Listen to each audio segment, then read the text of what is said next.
Good morning and welcome to London's King's Cross Station for another first class review with the open access operator Hull Trains. And it's something a bit different because I've never actually travelled on an open access operator, so we'll see what their offering is actually like, especially compared to that of LNER, which of course operates on much of the same route up the East Coast Main Line. So we're going to be travelling from the capital right the way up to Hull in Yorkshire, about 2 hours and 40 minutes. So we'll get a good feeling as to what it's like on board, and of course giving it the final scores at the end on comfort, catering and value for money. So let's get in, have a quick look around King's Cross Station, and then we should be able to hop on board. As we had a little time before our Hull train's departure, we made our way over to the Coal Drops Yard and St Pancras Lock on the Regent's Canal, located just north of the station. Originally, this area formed part of the Great Northern Railway's extensive goods yards, which sprawled over the King's Cross St Pancras area, with the coal drops themselves being used between opening in 1851 and 1879, before being turned into warehouses and subsequently the vibrant shopping arcade we have today.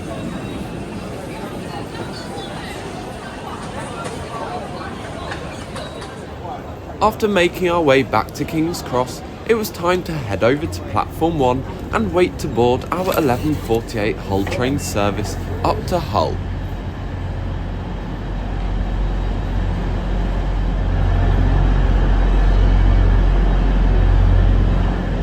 And waiting on the platform are the trains for today's journey. Two 5-car Class 802s, which Hull Trains have named as their Paragon sets, after the terminus station these trains serve. And with 10 minutes before departure, the doors were opened as we boarded the rear 1.5 carriages, which form the first class section in each set. Seating is of course laid out in a 2+1 configuration, and we took our seats for the journey at an unreserved table of 3.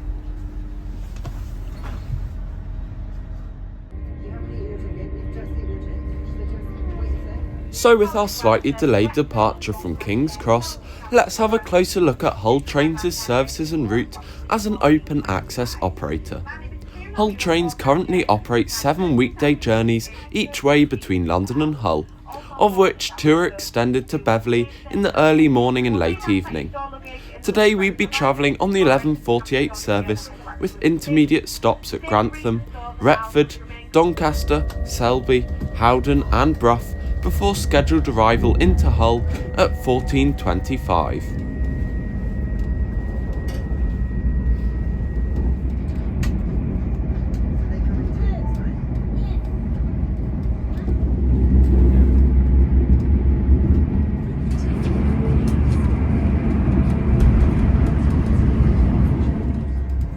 Looking at the seat in Hull Trains' first class, it follows the same model as other Class 800 series trains operating with other companies, featuring a soft leather headrest, a good amount of recline, a fold-down armrest at every seat, and both USB and standard plug sockets. And shortly after this, the first round of refreshments was delivered, with drinks and biscuits on offer, a relatively limited selection compared to LNER so far.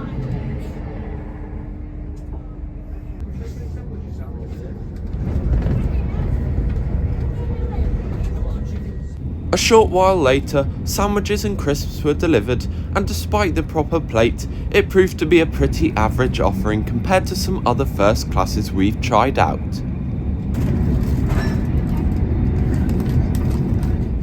So having finished that lunch, we were soon whizzing through Peterborough at high speed, certainly an unusual experience as we are usually the ones stood on the platform watching these non-stop services pass through.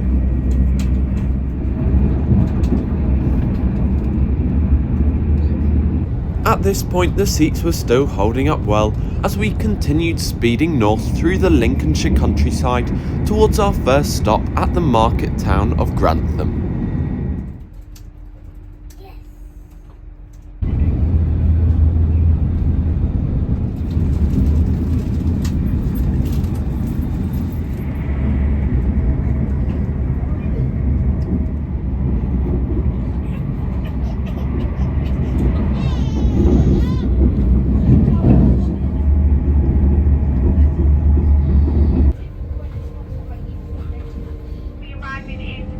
floor at Doncaster, which is on the left-hand side of the train in the direction of Truro. For passengers that are travelling to Scunthorpe, Grimsby, Cleethorpes. Approaching Doncaster, more tea and biscuits were offered as our train prepared to leave the East Coast Main Line, swapping the electric overhead wires for diesel power.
With arrival into Hull's Paragon Interchange, we had a quick look around the historic station with its magnificent 5-arched train shed roof before heading over to Platform 6 to round off today's video with the all-important scores. With our Hull train service that has taken us from London up here to Yorkshire behind me, it's time to conclude this video with the final scores. So to start with, comfort, which we agreed we would give 7.5 out of 10.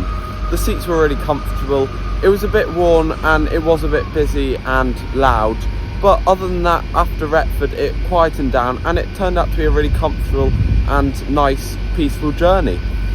Moving on to catering, we both said that it was probably 7 out of 10. There was a good selection of sandwiches, drinks, and we got 3 offerings throughout the journey, so it was definitely worth it, better than Transpennine Express say. But yeah, it just lacked a couple more snacks options like LNER have. And finally, value for money, which we thought 8.5 out of 10. We paid £12.95 each for an upgrade, which we both thought was worth it, especially considering we got lunch, sandwiches, crisps, biscuits and drinks. So that gives Hull Trains a final score of 23 out of 30. So what do you think? Let me know in the comments below, and if you enjoyed the video, please like and subscribe, and I will hopefully see you next time.